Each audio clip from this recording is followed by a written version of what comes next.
ਸਿੱਧੂ ਮੂਸੇਵਾਲੇ ਦੀ ਅੰਤਮ ਅਰਦਾਸ ਦੇ ਵਿੱਚ ਸ਼ਾਮਲ ਹੋਣ ਵਾਸਤੇ ਵੱਖ-ਵੱਖ ਇਲਾਕਿਆਂ ਤੋਂ ਵੱਖ-ਵੱਖ ਸੂਬਿਆਂ ਤੋਂ ਲੋਕ ਆਏ ਨੇ। ਤਾਂ ਇੱਥੇ ਜਿਹੜੇ ਨੇੜੇ ਤੇੜੇ ਤੋਂ ਆਏ ਹੋਰ ਲੋਕ ਨੇ ਉਹਨਾਂ ਦੇ ਨਾਲ ਗੱਲਬਾਤ ਕਰਾਂਗੇ। ਕਿਹੜੀ ਜਗ੍ਹਾ ਤੋਂ ਆਏ ਹੋ ਜੀ? ਧਨੌਲੇ ਤੋਂ ਆਏ ਪੁੱਤ। ਸਾਨੂੰ ਵੀ ਪੁੱਤ ਬਹੁਤ ਜ਼ਿਆਦਾ ਦੁੱਖ ਸੀ। ਜੇ ਮਾਪੇ ਪੇ ਉਹਨਾਂ ਦੇ ਪੇਕਿਆਂ ਨੂੰ ਜ਼ਿਆਦਾ ਸੀ, ਸਾਨੂੰ ਵੀ ਬਹੁਤ ਦੁੱਖ ਸੀ। ਅਸੀਂ ਵੀ ਕਿਹਾ ਜੇ ਆਪਣੀ ਦੁੱਖ ਵੰਡਾ ਲਈਏ। ਸਾਨੂੰ ਵੀ ਇਸ ਦੁੱਖ ਦਾ ਬਹੁਤ ਦੁੱਖ ਹੋਇਆ। ਸਾਨੂੰ ਪਤਾ ਬਾਹਲੇ ਦੁਖੀ ਹੋਏ ਅਸੀਂ। ਬਹੁਤ ਪਿਆਰ ਬੱਚੇ ਤੋਂ ਲਾ ਸਭ ਦੁਨੀਆ ਸਾਰੀ ਸੰਸਾਰ ਹੀ ਪਿਆਰ ਕਰ ਰਹੀ ਹੈ। ਸਿੱਧੂ ਦੇ ਮਾਤਾ ਪਿਤਾ ਨੂੰ ਮਿਲੇ ਹੋ? ਨਾ ਪੁੱਤ ਮਿਲੇ ਨਹੀਂ ਅਸੀਂ ਉਹਨਾਂ ਨੂੰ। ਮਿਲਣ ਦੀ ਅਸੀਂ ਕੋਸ਼ਿਸ਼ ਕਰਨੇ ਆ ਕਿ ਤਾਂ ਸਾਨੂੰ ਖਾੜਾ ਦੇਖਿਆ ਮੱਥਾ ਟੇਕਿਆ ਤੇ ਅਸੀਂ ਮਿਲਣ ਤਾਂ ਜ਼ਰੂਰ ਕਰਨੇ ਆ ਪਤਾ। ਸਿੱਧੂ ਮੂਸੇ ਦੇ ਪਿਓ ਮਾਂ ਪਿਤਾ ਨੂੰ ਜੇ ਉਹਨਾਂ ਨੂੰ ਬਾਹਲਾ ਦੁੱਖ ਹੈ, ਸਾਨੂੰ ਪੁੱਤ ਥੋੜਾ ਦੁੱਖ ਹੈ। ਅਸੀਂ ਧਨੌਲੇ ਤੋਂ ਆਏ ਆ ਪਤਾ ਹੈ। ਅਸੀਂ ਜੋਗੀ ਹਾਂ, ਸਾਨੂੰ ਬਾਹਲਾ ਹੀ ਸਾਨੂੰ ਵੀ ਦੁੱਖ ਹੈ। ਜਨਤਾ ਨਾਲ ਪਿਆਰ ਗਾ। ਜੇ ਸਾਨੂੰ ਉਸ ਬੇਟੇ ਦਾ ਦੁੱਖ ਸੀ ਤੇ ਜੇ ਪੁੱਤ ਅਸੀਂ ਧਨੌਲੇ ਤੋਂ ਚੱਲ ਕੇ ਇੱਥੇ ਆਪਣੇ ਮਾਨਸਾ 'ਚ ਆਏ ਆ।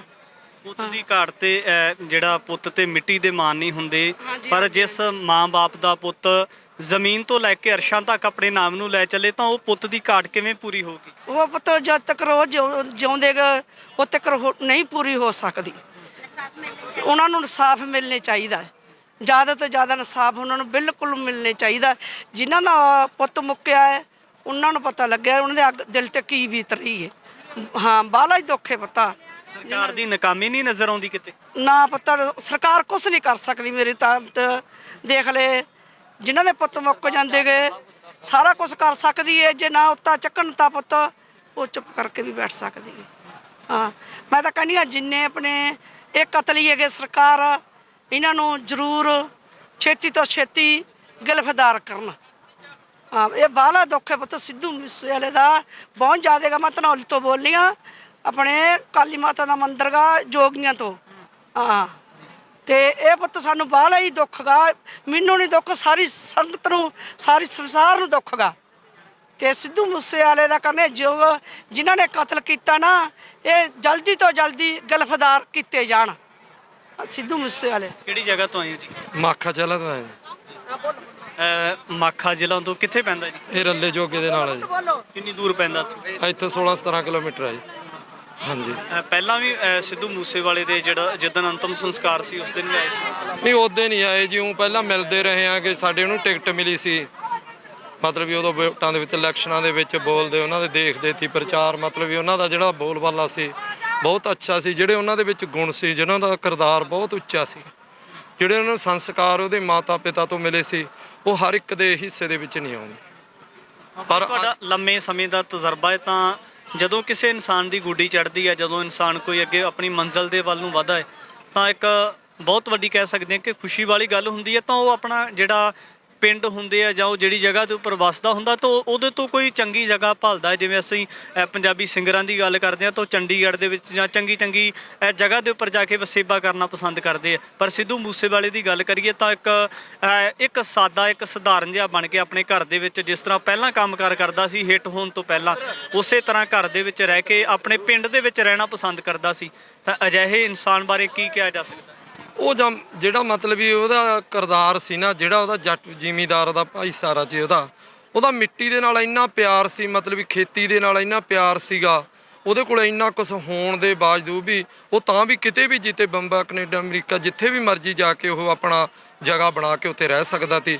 ਪਰ ਉਹਦੀ ਜਿਹੜੀ ਸੋਚ ਸੀ ਵੀ ਮੈਂ ਆਪਣੇ ਇਲਾਕੇ ਨੂੰ ਆਪਣੇ ਜ਼ਿਲ੍ਹੇ ਨੂੰ ਉੱਚਾ ਚੱਕਣਾ ਹੈਗਾ, ਉਹਦੀ ਇਹੀ ਸੋਚ ਸੀਗੀ। ਉਹ ਆਪਣੀ ਸੋਚ ਦੇ ਉੱਤੇ ਪਹਿਰਾ ਦਿੰਦਾ ਸੀ। ਛੋਟੀ ਜਿਹੀ ਉਮਰ ਦੇ ਵਿੱਚ 27-28 ਸਾਲ ਦੀ ਉਮਰ ਕਹਿੰਦੇ ਆ ਕਿਸੇ ਸ਼ਾਇਰ ਨੇ ਲਿਖਿਆ, ਕਹਿੰਦੇ ਆਸਾਂ ਪਰਬਤ ਜਿਹੜੀਆਂ ਭਲਕੀ ਨਹੀਂ ਆਸ, ਆਖਣ ਪਰਕਣੀ ਨਾ ਮਿਲੇ ਮੁੱਖ ਮੈਂ ਰਿਹਾ ਗਰਾਸ।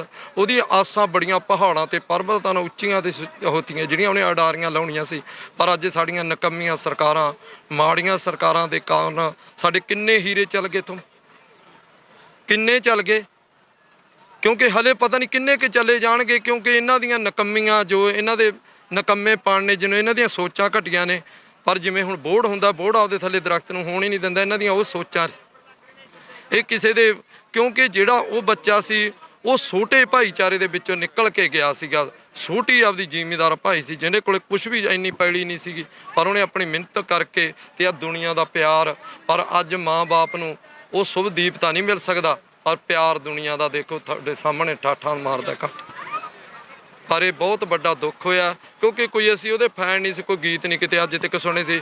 ਪਰ ਜਦੋਂ ਉਹਦੀਆਂ ਗੱਲਾਂ ਜਦੋਂ ਉਹਦੀਆਂ ਸੁਣਦਿਆਂ ਵੀ ਆ ਜਿਹੜੀ ਪੱਗ ਕੇਸ ਆ, ਮੇਰੀ ਦਾਦੀ ਨੇ ਮੈਨੂੰ ਸੰਸਕਾਰ ਦਿੱਤੇ ਸੀ, ਪਰ ਮੈਨੂੰ ਉਦੋਂ ਪਤਾ ਨਹੀਂ ਸੀ। ਹੁਣ ਮੈਨੂੰ ਉਹਦੀ ਜਿਹੜੀ ਸੋਚ ਸੀ ਉਹ ਸੰਤ ਬਾਬਾ ਜਰਨੈਲ ਸਿੰਘ ਵਾਲੀ ਸੋਚ ਸੀ, ਤੇ ਇਹੀ ਦੀਪ ਸਿੰਘ ਸਿੱਧੂ ਉਹਦੀ ਦੀ ਆਪਣੀ ਦੀ, ਇਹ ਦੋਨੇ ਸਾਡੇ ਹੀਰੇ ਸੀ। ਸਾਨੂੰ ਐਂ ਸੀ ਵੀ ਸਾਡੀ ਕੌਮ ਨੂੰ ਕੁਛ ਨਾ ਕੁਛ ਅੱਗੇ ਵਧਾਉਣਗੇ, ਤੇ ਇਹ ਹੁਣ ਜਾਗ ਲੱਗਿਆ। ਜਿਵੇਂ 20ਵੀਂ ਸਦੀ ਦੇ ਅਵਤਾਰ ਸੰਤ ਬਾਬਾ ਜਰਨੈਲ ਸਿੰਘ ਸੀ, ਉਸ ਤੋਂ ਬਾਅਦ ਭਾਈ ਦੀਪ ਸਿੰਘ ਹੋ ਗਿਆ, ਹੁਣ ਸ਼ੁਭਦੀਪ ਸਿੰਘ ਹੋ ਗਿਆ, ਤੇ ਸਾਡੇ ਹੀਰਿਆਂ ਨੂੰ ਛੱਡਦੇ ਨਹੀਂ, ਚੁੱਕੀ ਜਾਂਦੇ ਨੇ ਇਹ। ਅੱਗੇ ਹੁਣ ਫਿਰ ਕਿਹਦੇ ਤੋਂ ਆਸ ਕੀਤੀ ਜਾ ਸਕਦੀ? ਹੁਣ ਆਸ ਤਾਂ ਜੀ ਗੱਲ ਸੁਣੋ, ਕੋਈ ਚੀਜ਼ ਦਾ ਬੀਨਾਸ ਤਾਂ ਹੁੰਦਾ ਨਹੀਂ, ਪਰ ਇਹਨਾਂ ਨੂੰ ਤਾਂ ਵੀ ਇੱਕ ਦੀਪ ਸਿੱਧੂ ਨੂੰ ਅਸੀਂ ਸ਼ੁਭਦੀਪ ਸਿੱਧੂ ਨੂੰ ਖਤਮ ਕਰ ਦਿੱਤਾ। ਇੱਥੇ ਤਾਂ ਇਹ ਨਹੀਂ ਪਤਾ ਲੱਖਾਂ ਹੀ ਪੈਦਾ ਹੋ ਜਾਣਗੇ, ਪਰ ਉਹਨਾਂ ਦੀ ਸੋਚ ਤੇ ਚੱਲਣ ਵਾਲੇ।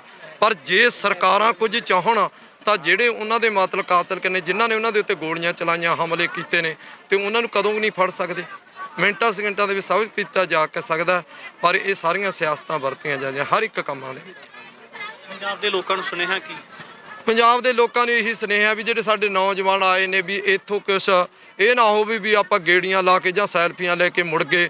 ਉਹਦੇ ਕਿਰਦਾਰ ਦੇ ਉੱਤੇ, ਉਹਦੇ ਕਹੇ ਹੋਏ ਬਚਨਾਂ ਦੇ ਉੱਤੇ ਚੱਲਣ ਤੇ ਆਪਣਾ ਜੀਵਨ ਉੱਚਾ ਤੇ ਸੁੱਚਾ ਬਣਾਉਣ। ਲੋਕਾਂ ਨੂੰ ਇਹੀ ਸੇਧ ਦੇਣਾ ਵੀ ਜਿਹੜੀ ਮੇਰੀ ਸੋਚ ਸੀ, ਉਹਦੀ ਸੋਚ ਕੋਈ ਇੱਕ ਸਿੰਗਰ ਵਾਲੀ ਨਹੀਂ ਸੀਗੀ।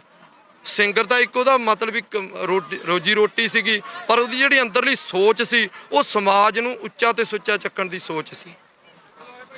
ਪਰ ਉਹ ਸੋਚ ਨੂੰ ਹੁਣ ਉੱਚਾ ਆਪਾਂ ਕਰਨਾ, ਤੇ ਇਹੀ ਮੇਰਾ ਬਹੁਤ ਦੁੱਖ ਦੇ ਵਿੱਚ ਪਹੁੰਚਦਾ। ਤੇ ਕਿਉਂਕਿ ਬਹੁਤ ਵੱਡਾ ਦੁੱਖ ਹੋਇਆ, ਕਿਉਂਕਿ ਜਿਹੜੀ ਮਾਂ ਦਾ ਨੌਜਵਾਨ ਪੁੱਤ ਚਲਾ ਜਾਵੇ, ਨੌਜਵਾਨ ਪਿਤਾ ਦਾ ਪੁੱਤ ਚਲਾ ਜਾਵੇ, ਉਹ ਦੁੱਖ ਉਹਨੂੰ ਪਤਾ ਜਿਹਦੇ ਉੱਤੇ ਬੀਤਦੀ। ਕਿਉਂਕਿ ਅਸੀਂ ਤਾਂ ਸੈਲਫੀਆਂ ਲੈ ਕੇ ਮੁੜ ਜਾਣਾ, ਪਰ ਸਾਨੂੰ ਉਹਦੇ ਚੱਲ ਆਏ ਹੋਏ ਪੂਰਨਿਆਂ ਦੇ ਉੱਤੇ ਚੱਲਣਾ ਚਾਹੀਦਾ। ਇਹੀ ਸਾਡੀ ਬੇਨਤੀ ਹੈ ਭਾਈ, ਇਹੀ ਸਰਦਾ ਦੇ। ਤੁਸੀਂ ਆ ਜਾਓ, ਤੁਸੀਂ ਮੈਂ ਤੈਨੂੰ ਕਹਿੰਦਾ ਕੀ ਨਾਮ ਹੈ ਬਾਈ ਤੁਹਾਡਾ? ਭਾਈ ਮੇਰਾ ਨਾਂ ਰਣਜੀਤ ਸਿੰਘ ਹੈ, ਮੈਂ ਬਠਿੰਡੇ ਤੋਂ ਆਇਆ। ਤੇ ਦੇਖੋ ਸਾਡੇ ਨੌਜਵਾਨ ਕਿੱਡੇ ਕਿੱਡੇ ਹੀਰੇ ਯਾਰ, ਅੱਜ ਗੌਰਮੈਂਟਾਂ ਕੁਛ ਨਹੀਂ ਕਰ ਰਹੀਆਂ, ਚਲੇ ਜਾ ਰਹੇ ਆ, ਕੀ ਕਤਲ ਹੋ ਰਹੇ ਆ। ਪਹਿਲਾਂ ਦੀਪ ਸਿੱਧੂ ਦਾ ਕਤਲ ਹੋਇਆ, ਉਦੋਂ ਬਾਅਦ ਕੁਲਦੀਪ ਨਰੂਣੇ ਦਾ ਕਤਲ ਹੋਇਆ ਬਾਈ, ਅੱਜ ਇਹਨਾਂ ਦਾ ਕਤਲ ਹੋ ਗਿਆ। ਸਾਨੂੰ 5-4 ਮੁੰਡੇ ਦਿਖਦੇ ਸੀ ਪੰਜਾਬ ਦੇ ਵਿੱਚੋਂ ਜਿਨ੍ਹਾਂ ਦੇ ਨਾਲ ਪਬਲਿਕ ਜੁੜੀ ਹੋਈ ਸੀਗੀ, ਜਿਹੜੇ ਸਮਾਜ ਨੂੰ ਅੱਗੇ ਲੈ ਕੇ ਜਾਣਾ ਚਾਹੁੰਦੇ ਸੀ। ਚਲੋ ਆਪਾਂ ਨਰੂਣੇ ਵਾਲੇ ਤੇ ਵੀ ਗੈਂਗਸਟਰ ਦਾ ਨਾਂ ਦਿੰਦੇ ਆ, ਗੈਂਗਸਟਰ ਬਣਾਉਂਦਾ ਕੌਣ ਆ ਬਾਈ? ਮੈਂ 7 ਸਾਲ ਭਗੌੜਾ ਰਿਹਾ ਘਰੋਂ, ਨਕਮੀਆਂ ਸਰਕਾਰਾਂ ਕਰਕੇ ਤੇ ਨਲਾਇਕੀ ਪੁਲਿਸ ਦੀ ਕਰਕੇ, ਠੀਕ ਹੈ ਲੱਗਣੀ।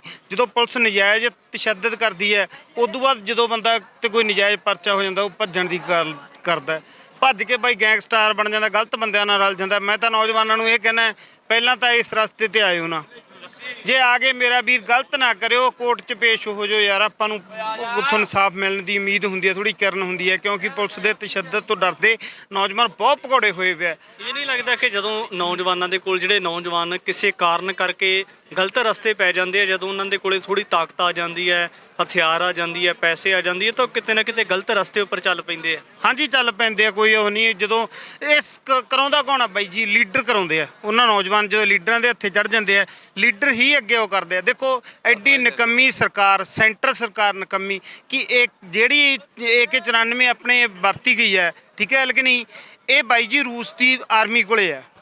ਜਿਹੜਾ ਅਸਲਾ ਇੱਥੇ ਵਰਤਿਆ ਗਿਆ ਇਹ ਰੂਸ ਦੀ ਆਰਮੀ ਕੋਲੇ ਆ। ਆਪਣੇ ਸਰਕਾਰ ਨੇ ਤਾਂ ਮੰਨ ਕੇ ਚੱਲੀ ਆਰਮੀ ਨੂੰ ਇਹ AK-94 ਲੈ ਕੇ ਨਹੀਂ ਦਿੱਤੀ, ਤੇ ਗੈਂਗਸਟਰਾਂ ਕੋਲੇ ਆ ਗਈ। ਕੀ ਗੱਲ ਜੀ, ਕਿੱਥੋਂ ਆਈ? ਕੀ ਆਪਣੇ ਬਾਰਡਰ ਸੀਲ ਨਹੀਂ? ਦੂਜੇ ਇੱਕ ਦੇਸ਼ ਤੋਂ ਗਨ ਆ ਜਾਂਦੀ ਹੈ ਤੇ ਆਪਣੀਆਂ ਇੰਟੈਲੀਜੈਂਸੀਆਂ ਨੂੰ ਕੋਈ ਪਤਾ ਨਹੀਂ, ਸਾਰੀਆਂ ਨਕਮੀਆਂ ਹੀ ਹੈ। ਇਹਦਾ ਮਤਲਬ ਫੇਲ ਹੈ। ਇਹ ਤਾਂ ਅਸਲਾ ਚਲੋ ਇੱਕ ਸ਼ੁਭਦੀਪ ਤੇ ਵਰਤਿਆ ਗਿਆ, ਕੀ ਤਾਂ ਹੋਰ ਕਿੰਨਾ ਕਾਉਂਦਾ ਹੋਣਾ ਅੱਤਵਾਦੀਆਂ ਕੋਲੇ। ਸਾਡੇ ਵੀਰ ਮਰਦੇ ਆ, ਫੌਜੀ ਮਰਦੇ ਆ, ਜਦੋਂ ਉਹ ਵੀ ਇਹਨਾਂ ਦਾ ਕਰਕੇ ਮਰਦੇ ਆ। ਜਦੋਂ ਉੱਥੇ ਅੱਤਵਾਦੀਆਂ ਦੇ ਹੱਥ 'ਚ ਅਸਲਾ ਲੱਗ ਜਾਂਦਾ, ਨਜਾਇਜ਼ ਅਸਲਾ ਲੱਗ ਜਾਂਦਾ, ਉਦੋਂ ਹੀ ਉਹ ਫੌਜੀਆਂ ਦਾ ਕਤਲ ਕਰਦੇ ਆ। ਆਪਾਂ ਤਾਂ ਚਲੋ ਇੱਥੇ ਨੇੜੇ ਦੇਖ ਲਿਆ। ਹੁਣ ਪਹਿਲਾਂ ਤਾਂ ਆਪਾਂ ਕਹਿੰਦੇ ਸੀ ਬਾਰਡਰਾਂ ਤੇ ਉਹ ਉੱਥੇ ਅੱਤਵਾਦੀਆਂ ਨੇ ਮਾਰਤੇ, ਇਹ ਨਕਮੀਆਂ ਸਰਕਾਰਾਂ ਕਰਕੇ ਅਸਲਾ ਆਉਂਦਾ ਬਾਈ। ਦੋਸ਼ ਤਾਂ ਸੈਂਟਰ ਨੂੰ ਦਿੰਦੇ ਆ, ਤਾਂ ਪਰ ਕਿਤੇ ਨਾ ਕਿਤੇ ਵੀ ਕਨਸੂਆ ਹੈ ਕਿ ਜੁਲਾਈ ਮਹੀਨੇ ਦੇ ਵਿੱਚ ਜਿਹੜਾ ਸੀ ਸਿੱਧੂ ਮੂਸੇਵਾਲੇ ਦੇ ਵੱਲੋਂ SYL ਦੇ ਉੱਪਰ ਗੀਤ ਗਾਇਆ ਜਾਣਾ ਸੀ, ਜਿਹੜਾ ਕਿਤੇ ਨਾ ਕਿਤੇ ਪੰਜਾਬ ਦੇ ਹੱਕ ਦੇ ਵਿੱਚ ਭੁਗਤਦਾ ਸੀ। ਇਹ ਵੀ ਕਾਰਨ ਹੋ ਸਕਦਾ? ਹਾਂਜੀ ਹਾਂਜੀ, ਦੇਖੋ ਪੂਰੇ ਹੋ ਸਕਦਾ। ਦਿੱਲੀ ਨੇ ਪਾਣੀ ਲੈ ਕੇ ਆਣਾ ਆਪਣੇ, ਠੀਕ ਹੈ ਲੇਕਿਨ ਨਹੀਂ, ਉਹ ਪੂਰੀਆਂ ਕੋਸ਼ਿਸ਼ਾਂ ਕਰ ਰਹੀ ਹੈ। ਤੁਸੀਂ ਇਹ ਦੇਖੋ ਆਪਣੇ ਪੰਜਾਬ ਦੀ ਪਬਲਿਕ ਸੁੱਤੀ ਪਈ ਹੈ, ਜਮਾ ਬਿਲਕੁਲ ਸੁੱਤੀ ਪਈ ਹੈ।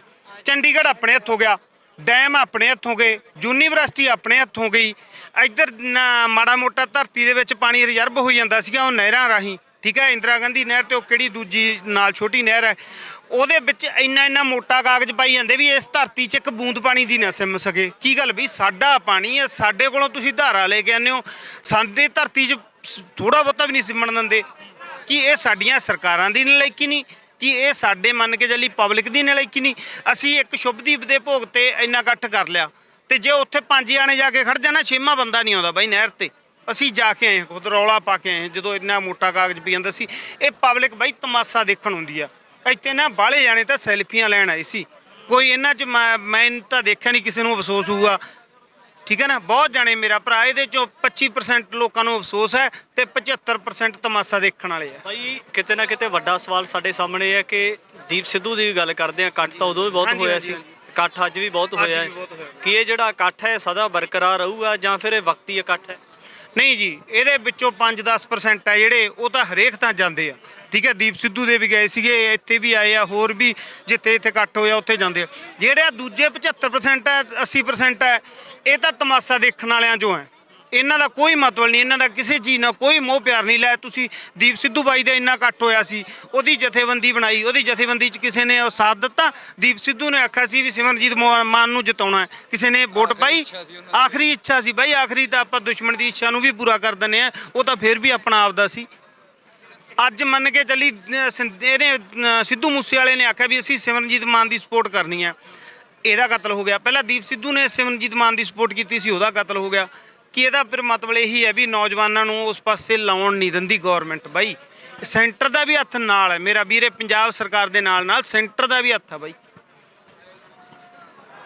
ਇੱਕ ਇਹ ਤਰਾਸਦੀ ਰਹੀ ਹੈ ਕਿ ਜਿਸ ਨੇ ਵੀ ਪੰਜਾਬ ਦੀ ਜਾਂ ਪੰਜਾਬੀਅਤ ਦੀ ਆਵਾਜ਼ ਨੂੰ ਬੁਲੰਦ ਕਰਨ ਦਾ ਯਤਨ ਕੀਤਾ ਤਾਂ ਉਸ ਨੂੰ ਸਮੇਂ-ਸਮੇਂ ਅਨੁਸਾਰ ਕਿਸੇ ਨਾ ਕਿਸੇ ਤਰੀਕੇ ਦੇ ਨਾਲ, ਕਿਸੇ ਨਾ ਕਿਸੇ ਲਹਿਜੇ ਦੇ ਵਿੱਚ ਆ ਕੇ ਜਿਹੜੀਆਂ ਪੰਜਾਬ ਵਿਰੋਧੀ ਤਾਕਤਾਂ ਨੇ ਉਹਨਾਂ ਦੇ ਵੱਲੋਂ ਨਿਸ਼ਾਨਾ ਬਣਾਇਆ ਜਾਂਦਾ ਹੈ। ਤਾਂ ਇਹ ਆਉਣ ਵਾਲੇ ਸਮੇਂ ਦੇ ਵਿੱਚ ਇਹ ਤੈਅ ਹੋਏਗਾ ਕਿ ਜਿਹੜਾ ਸਿੱਧੂ ਮੂਸੇਵਾਲੇ ਦਾ ਕਤਲ ਹੋਇਆ ਹੈ, ਕਿਹੜੀ ਗਿਣੀਮਿਥੀ ਸਾਜ਼ਿਸ਼ ਤਹਿਤ ਹੋਇਆ ਹੈ, ਇਹ ਕਿਹੜੇ ਲੋਕਾਂ ਨੇ ਕੀਤਾ ਹੈ, ਇਹ ਆਉਣ ਵਾਲੇ ਸਮੇਂ ਦੇ ਵਿੱਚ ਦੇਖਣਾ ਹੋਵੇਗਾ। ਧੰਨਵਾਦ।